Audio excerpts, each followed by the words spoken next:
जितिया व्रतधारी माताओं ने किया पवित्र जलाशयों में स्नान। संतानों के दीर्घायु व सुख समृद्धि की कामना से माताओं द्वारा की जाने वाली जितिया व्रत कल शनिवार को है। इस व्रत को लेकर आज माताओं ने अपने नज़दीक के पवित्र जलाशय, तालाब, नदियों में स्नान किया।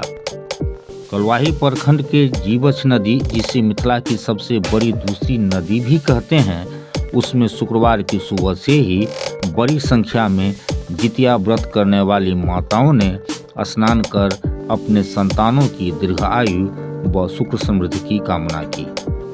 मान्यता है कि आज के दिन जीवछ नदी, जिसे जीवत्सा भी कहते हैं, उसमें स्नान कर लोहा शुभंकरपुर के बीच मिथिलेश्वर शिवलिंग पूजन करने से ही जितिया व्रत के बराबर फल प्राप्त होता है।